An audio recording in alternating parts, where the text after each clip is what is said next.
네, 오늘 새벽에 우리가 함께 나눌 말씀은 계시록 21장 18절에서부터 21절까지 기록되어 있는 본문의 말씀입니다. 지난 시간에 우리가 함께 나눈 말씀의 내용들이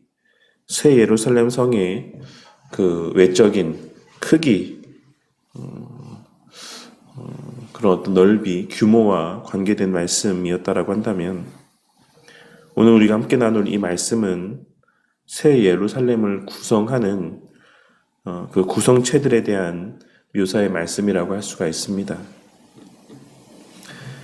그리고 그 재료들은 우리가 봉독한 내용에서 알 수가 있는 것처럼 그 모두가 다 화려한 보석들이었습니다. 오늘 본문 말씀에서의 이 보석들 하나하나가 무엇을 의미하는가에 대한 해석들도 존재하긴 하지만 저는 그러한 지나친 풍요적인 해석을 선호하지는 않기 때문에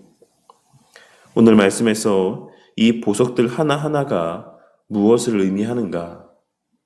무엇을 상징하는가 라고 하는 것에 집중하여 세세하게 그 의미를 설명하지는 않겠습니다. 성경에는 풍요적으로 해석해야지만 될 내용들이 분명 기록되어 있긴 하지만 지나친 풍요적인 해석은 자칫 잘못된 성경 해석으로 이어질 수 있기 때문에 어느 정도 조심하며 접근하는 것이 필요하다고 할 수 있습니다. 그렇기에 리처드 보캄이라고 하는 학자분은 이 보석들 하나하나가 가지고 있는 그 의미에 집중하기보다는 이 보석들 모두가 거룩한 신부, 새 예루살렘 성의 영광과 순결, 아름다움을 나타내 보여주고 있는 것이다라고 하는 정도로만 그 의미를 부여하는 것이 바람직하다라고 이야기를 했던 것이라고 할 수 있습니다. 우리가 오늘 말씀에서 이 보석들과 관계된 말씀의 표현들 가운데 주목해야 되는 것은 첫째로 그 성의 성곽들은 그 스스로가 보석으로 꾸민 것이 아닌 하나님에 의하여 꾸며진 것이다라는 사실입니다. 19절에 기록된 꾸몄는데 라고 하는 표현은 우리말 성경에는 그 의미가 명확하게 드러나 있지 않지만 원문 성경에는 수동태의 문장으로 기록이 되어 있습니다. 그리고 이를 통해 우리는 하나님의 백성들이 그 영광스럽고 고귀한 모습으로 비춰지는 것, 하나님의 백성들이 영광스럽고 고귀한 존재로 여김을 받는 것은 그 자신의 어떠함 때문이 아닌 혹은 그 스스로의 어떠한 행함 때문이 아닌 하나님께서 그들을 존귀하게 치장하여 주셨기 때문이라고 하는 사실을 발견하고 깨달을 수가 있습니다. 그리고 또한 둘째로 오늘 말씀에서의 이 보석들이 의미하는 바는 물질적인 의미에서의 가치를 나타내 보여주는 것이 아닌 내적이고 영적인 의미에서의 가치를 나타내 보여주는 상징물들이라는 사실입니다. 그러니 우리는 하나님께서 그 백성들을 오늘 말씀에서와 같은 화려한 보석으로 치장하여 주셨다는 사실을 통해 하나님의 백성들은 하나님 편에서의 강권적인 역사로 말미암아 하나님의 자녀로서의 그 가치를 반드시 나타내 보이게 될 수밖에 없는데 그 성도에 표출되어지는 가치는 외적인 가치가 아닌 내적이고 영적인 가치라고 하는 사실을 우리는 오늘 말씀을 통해 발견하고 깨달을 수 있어야지만 되는 것입니다. 우리는 주일 오후 신학강좌 시간에 노승수 목사님의 특강을 통하여서 칭의와 성화에 대한 가르침의 내용을 들었습니다. 그리고 그 가르침의 내용을 통해 우리의 본질은 여전히 죄 가운데 물들어 있지만 그러한 우리를 예수님의 의로 덮어주시고 가리워 주심으로 우리는 하나님 앞에 의로운 존재들로 여김받게 되었으며 그렇게 의롭다 여김받게 된 하나님의 백성들에게 하나님께서는 친히 성령 하나님을 보내어 주시고 그로 말미암는 성령 하나님의 당신의 백성들 안에 내주하심과 그 임재로 말미암아 하나님의 백성들은 그 성령 하나님의 역사 가운데 성화의 삶을 살게 된다라고 하는 사실을 다시 한번 확인할 수 있었습니다.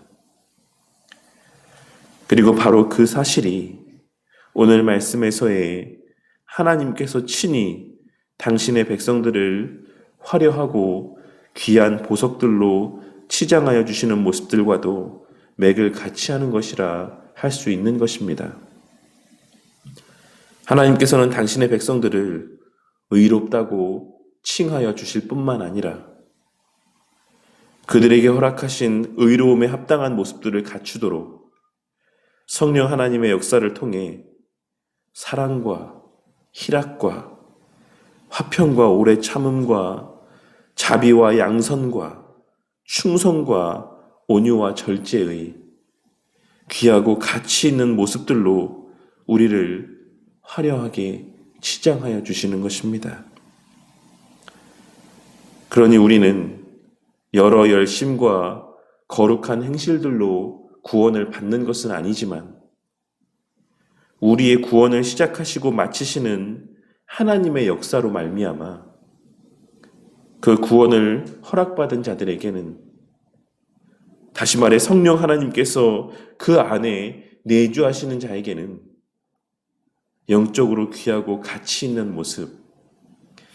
영적으로 밝게 빛나는 보석과도 같은 모습, 세상과의 구별된 고결한 그리스도인의 모습, 하나님의 자녀다운 삶의 모습들이 나타날 수밖에 없는 것입니다. 그리고 이 또한 우리가 장차 하늘에서 완전하게 누리게 될 은혜인 동시에 이미 이 땅에서도 맛보며 살아가고 있는 은혜 가운데 하나라고 할 수가 있는 것입니다.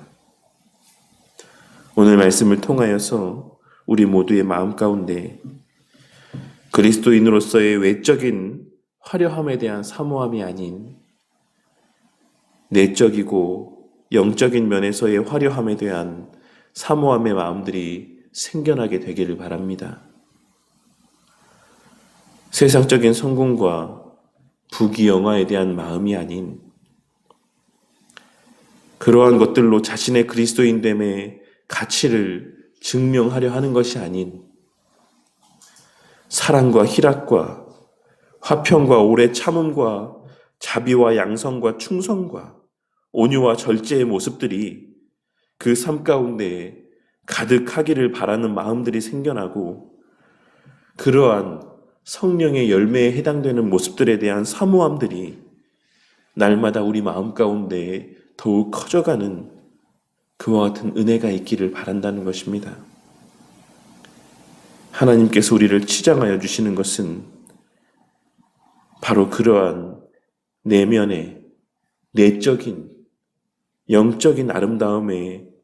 모습들을 통하여서라는 사실을 늘 깨닫고 명심함 가운데 살아가는 저와 우리 모두가 되기를 바란다는 것입니다. 이 사실을 깨닫고 오늘 하루도 그러한 은혜를 사모하며 간구하는 우리 모두가 되고 우리의 그러한 기도에 반드시 응답하시는 하나님의 선하심과 자비와 긍휼하심 가운데 날마다 더욱 그 삶 가운데 하나님께로부터 먼저 받은 사랑으로 말미암는 참된 사랑의 마음들이 우리 모두의 마음 가운데 충만하고 그 외에 희락과 화평과 오래 참음과 자비와 양선과 충성과 온유와 절제의 모습들로 우리 모두의 삶이 날마다 더욱 아름답게 치장되어져 가는 복된 한날의 삶이 되기를 바랍니다. 그리하여 우리의 모습을 주목하는 모든 이들의 모습들 가운데 그 모든 이들의 그 시선 가운데 우리의 그리스도인으로서의 밝게 빛나는 영광스러운 모습들이 하나님으로 말미암는 우리를 통해 반사되어지는 그 밝은 빛이 그 모두의 눈에 목도되어지는 은혜가 있기를 주님의 이름으로 간절히 축원합니다.